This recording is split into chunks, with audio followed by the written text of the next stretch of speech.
9वां बाब, खुदा और उसके लोग। मैं मसीह में सच कहता हूँ, झूठ नहीं बोलता, और मेरा दिल भी रूह कुद्स में गवाही देता है कि मुझे बड़ा गम है और मेरा दिल बराबर दुखता रहता है, क्योंकि मुझे यहाँ तक मंजूर होता कि अपने भाइयों की खातिर जो जिस्म की रूह से मेरी कराबती हैं, मैं खुद मसीह से महरूम हो जाता। वो इसराइली हैं और लय पालिक होने का हक और जलाल और अहूद और शरीयत और इबादत और वादे उन्हीं के हैं, और कौम के बुजुर्ग उन्हीं के हैं, और जिस्म की रूह से मसीह भी उन्हीं में से हुआ, जो सबके ऊपर और अब तक खुदाई महमूद है। आमीन। लेकिन ये बात नहीं कि खुदा का कलाम बातिल हो गया, इसलिए कि जो इसराइल की औलाद हैं वो सब इसराइली नहीं, और ना अब्राहम की नस्ल होने के सबब से सब फर्जंद ठहरे, बल्कि ये लिखा है कि इसहाकी से तेरी नस्ल कहलाएगी।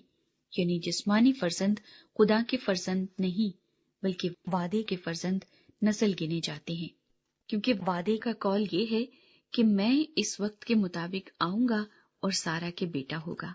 और सिर्फ यही नहीं, बल्कि रिबका भी एक शख्स यानी हमारे बाप इसहाक से हामला थी, और अभी तक ना तो लड़के पैदा हुए थे और ना उन्होंने नेकी या बदी की थी कि उससे कहा गया कि बड़ा छोटे की खिदमत करेगा, ताकि खुदा का इरादा जो बरगुजीदगी पर मौकूफ है आमाल पर मबनी न ठहरे, बल्कि बुलाने वाले पर।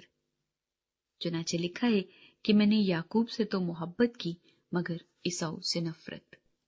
बस हम क्या कहें, क्या खुदा के यहाँ बेइंसाफी है? हरगिज नहीं, क्योंकि वो मूसा से कहता है कि जिस पर रहम करना मंजूर है उस पर रहम करूंगा, और जिस पर तरस खाना मंजूर है उस पर तरस खाऊंगा। बस ये ना इरादा करने वाले पर मुनहसिर है, ना दौड़ धूप करने वाले पर, बल्कि रहम करने वाले खुदा पर, क्योंकि किताब मुकद्दस में फिरौन से कहा गया है कि मैंने इसीलिए तुझे खड़ा किया है कि तेरी वजह से अपनी कुदरत जाहिर करूं और मेरा नाम तमाम रूए जमीन पर मशहूर हो। बस वो जिस पर चाहता है रहम करता है, और जिसे चाहता है उसे सख्त कर देता है। खुदा का गुस्सा और रहम। बस तू मुझसे कहेगा, फिर वो क्यों ऐब लगाता है? कौन उसके इरादे का मुकाबला करता है?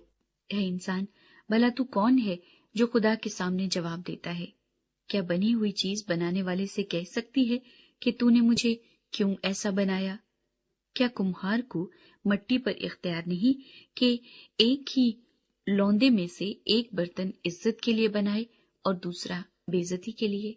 बस क्या ताज्जुब है अगर खुदा अपना गजब जाहिर करने और अपनी कुदरत आश्कारा करने के इरादे से गजब के बर्तनों के साथ जो हलाकत के लिए तैयार हुए थे निहायत तहम्मुल से पेश आया।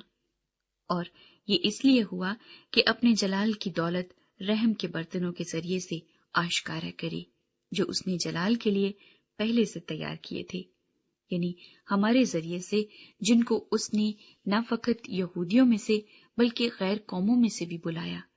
चुनाचे होसिया की किताब में भी खुदा यूं फरमाता है कि जो मेरी उम्मत न थी उसे अपनी उम्मत कहूंगा, और जो प्यारी न थी उसे प्यारी कहूंगा।